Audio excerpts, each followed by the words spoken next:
ایک صحابی رسول حاضر ہوئے، یا رسول اللہ صلی اللہ علیہ وسلم میں آپ پر درود و سلام پڑھتا ہی رہتا ہوں، میرا معمول ہے، لیکن یا رسول اللہ میں کتنا پڑھا کروں، مجھے بتائیں تو صحیح۔ رسول نے فرمایا تمہاری مرضی ہے، ما شئتا، تمہاری مرضی ہے۔ عرض کی یا رسول اللہ میں اگر ایسا کر لیا کروں کہ اپنے اوقات کو ڈیوائیڈڈ 3 کر لوں اور ایک حصہ پر درود و سلام پڑھتا رہوں؟ حضور نے فرمایا ما شئتا، لیکن فَإِن زِدْتَ فَهُوَ خَيْرٌ لَكَ، جتنا زیادہ کرو گے تمہارا ہی فائدہ ہے، فائدہ تمہارا ہے۔ عرض کیا رسول اللہ میں آدھا ٹائم پڑھتا رہا، حضور نے فرمایا ماشاء تمہاری مرضی ہے جتنا، لیکن فَإِن زِدْتَ فَهُوَ خَيْرٌ لَكَ۔ عرض کیا رسول اللہ میں اگر 3 ٹائم کرتے کرتے، انہوں نے کہا یا رسول اللہ اگر میں ایسا کر لوں کہ بس میں درود و سلام ہی پڑھتا رہوں، ایک وظیفہ ہو، سبحان اللہ، صلو علی النبی صلی اللہ علیہ وسلم، درود و سلام پڑھتا رہوں، درود و سلام، اللہ اکبر۔ حضور نے فرمایا اگر تم ایسا کر لو گے تو تمہارے غموں کا بھی مداوع بن جائے گا، تمہارے دکھوں کا بھی مداوع بن جائے گا، تمہارے غم بھی کافور ہو جائیں گے، تمہارے دکھ بھی دور ہو جائیں گے، تمہاری دنیا بھی اچھی ہو جائے گی، تمہاری آخرت بھی اچھی ہو جائے گی۔ یہ اتنا پکا وظیفہ ہے۔ میں نے کہا نا کہ یہ وظیفہ کسی اور نے نہیں بلکہ یہ وظیفہ میرے رب نے عطا فرمایا، سبحان اللہ۔ ایک مرتبہ محبت کے ساتھ درود و سلام، اللہم صلی علی۔ رب تبارک و تعالی ایمان والوں کو حکم دے رہا ہے کہ تم بھی خوب درود و سلام بھیجو۔ درود و سلام بھیجنے کے اندر بخل نہیں کرنا ہے۔ اللہ کے نبی صلی اللہ علیہ وسلم نے فرمایا کہ وہ سب سے بڑا بخیل ہے، فرمایا کہ جس کے سامنے میرا ذکر کیا جائے، میرا نام لیا جائے اور وہ مجھ پر درود و سلام نہ بھیجے۔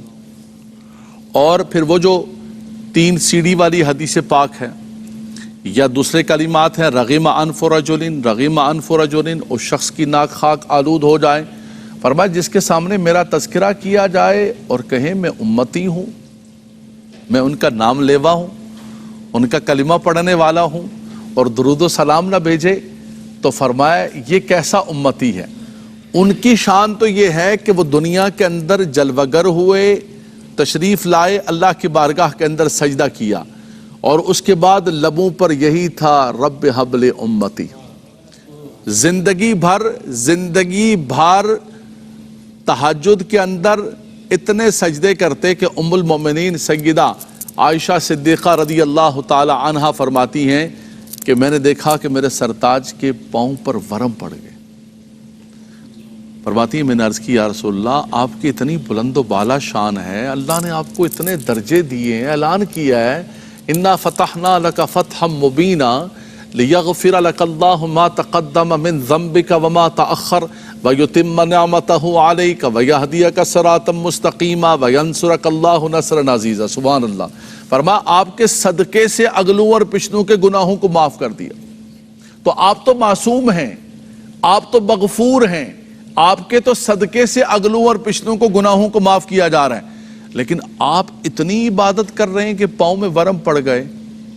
اچھا ہمیں کو بتا دینا اگر کہ بھائی مبارک ہو تسبیح تمہاری قبول ہو گئی ہے، وہ جو تسبیح پڑھی تھی نا تم نے، تو ہم کہیں گے سبحان اللہ ماشاءاللہ برحمتک یا۔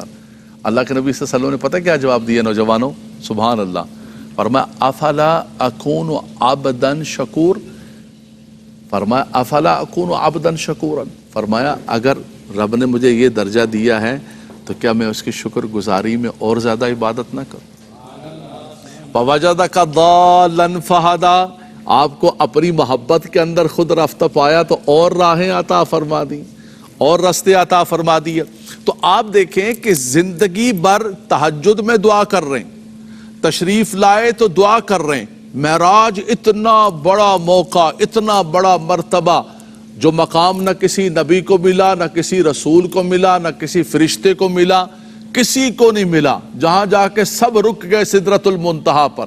میرے نبی وہ جا رہے ہیں، رب تبارک و تعالیٰ کی بارگاہ کے اندر جب پہنچے اور رب تبارک و تعالیٰ کی طرف سے جب انعامات کی بارش ہونے لگی تو حضور علیہ السلام آپ دیدہ ہیں۔ فرمایا یہ کیا مقام ہے؟ فرمایا میری امت مجھے یاد آ رہی ہے، اور امت اس بات پر بحث کر رہی ہو کہ کہاں پڑھنا ہے درود، کہاں نہیں پڑھنا ہے، کہیں یہاں پڑھ لیا تو بدعت نہ ہو جائے، یہاں دعا کر لی تو بدعت نہ ہو جائے۔ امت اس پر مناظرے کر رہی ہے، جھگڑے کر رہی ہے، جھگڑ رہی ہے کہ بھائی درود یہاں نہیں پڑھنا ہے، یہاں درود پڑھ لیا تو بدعت ہو جائے گی۔ آپ سمجھے بات کو؟ میں بچوں کو سمجھانے کے لیے ایک بات کہہ رہا ہوں، بچوں یہ جھگڑے والی چیز نہیں ہے، یہ اہل عقیدت اور اہل محبت کا وظیفہ ہے، سبحان اللہ۔ اور یہ وظیفہ میرے رب نے عطا زندگی بھر تہجد گزار بن کر حضور علیہ الصلوۃ والسلام ہمارے لیے دعائیں کر رہے ہوں اور ہم ان کا ذکر نہ کریں، ان کا تذکرہ نہ کریں، ذکر خدا کرے اور ذکر مصطفیٰ نہ کرے، ہمارے منہ میں ایسی زبان ہو، اے رب میرا ایسی زبان ہی نہ دے، اس کے حبیب کے ذکر کے بغیر والی زبان میرا رب نہ عطا فرمائے۔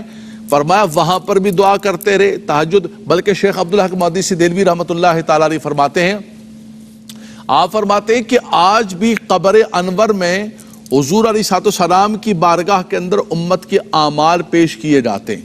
مشکات المصابیح کے حدیث پاک ہے کہ عرضت علی اعمال امتی، حضور فرماتے ہیں میری امت کے اعمال مجھ پر پیش کیے جاتے ہیں۔ آج بھی حضور کمی دیکھتے ہیں تو آج بھی امت کے لیے دعائے مغفرت فرما رہے ہیں، آج بھی دعائے مغفرت فرما رہے ہیں، آج بھی کرم کر رہے ہیں، آج بھی مہربانی کر رہے ہیں۔ اور امتی اس بات پر اگر جھگڑ رہا ہو کہ درود کہاں پڑھنا ہے کہاں نہیں پڑھنا ہے، میرے بھائی ہر جگہ پڑھنا ہے۔ جہاں پر اللہ کا ذکر کرنا ہے، تم نے اذان دینی ہے، تم نے اقامت پڑھنی ہے، تم نے نماز پڑھنی ہے، اللہ اکبر اللہ اکبر، السلام علیکہ ایھا النبی اللہم صلی علی محمد و علی محمد۔ اور ڈاکٹر اقبال سے کسی نے کہا کہ حضور جھگڑا ہو گیا، مولویاں دا جھگڑا ہو گیا، کوئی کہندے نے کہ بھئی حضور دا ذکر نماز وچ کرنا، توجہ کرنا یہ بڑا مسئلہ بن جائے گا، حضور کا خیال آ جائے تو نماز ہوتی ہے نہیں ہوتی ہے۔ اقبال نے کہا کہ بھئی میں تو نہ ملا ہوں نہ فقیہ ہوں نہ زاہد ہوں، لیکن اتنی بات مجھے پتہ ہے کہ شوق تیرا اگر نہ ہو میری نماز کا امام، میرا قیام بے حجاب، میرا سجود بھی حجاب۔ فرمایا وہ نماز کون سی نماز ہے میرے بھائیوں کہ جب یہ کہو السلام علیکہ ایھا النبی اللہم صلی علی محمد تو بولے تصور نہیں کرنا۔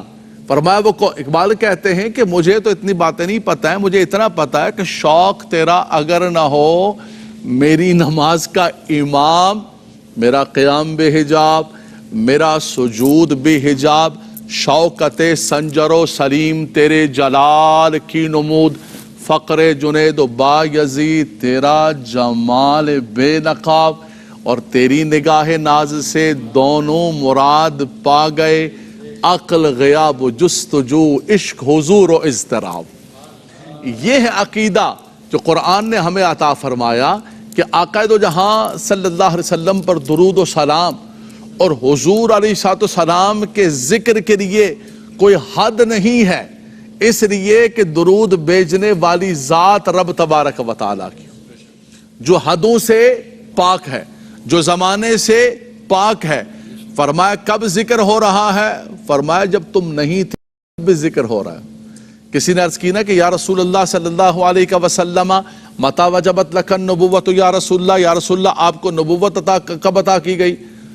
فرمایا کہ میں جب آدم علیہ السلام پانی اور مٹی کے مرحلے میں تھے، ان کا ابھی خمیر تیار کیا جا رہا تھا، جسم اور روح کے مرحلے میں تھے، کنت نبیّا و آدم بین الروح والجسد، کنت نبیّا و آدم بین الماء والطین۔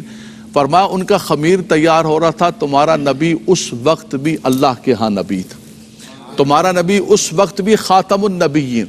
تو فرمایا زمانوں کی حدود و قیود سے بڑھ کر جب رب تبارک و تعالیٰ ان کا ذکر کر رہا ہے، رب تبارک و تعالیٰ ان پر درود و سلام، ان اللہ و ملائکتہ یصلون علی النبی هو الذی یصلی علیکم وملائکتہ، سبحان اللہ، اللہ بھی درود بھیج رہا ہے، اس کے فرشتے بھی درود بھیج رہے ہیں۔ ہما وقت رحمتوں کا نزول ہو رہا ہے، ہما وقت عزتوں کا اکرامات کا نزول ہو رہا ہے، لیکن فرمایا کہ اے امتی رب نے کرم کر دیا، تیرا نصیب چمکا دیا کہ تو بھی ان پر درود و سلام پڑھا کر۔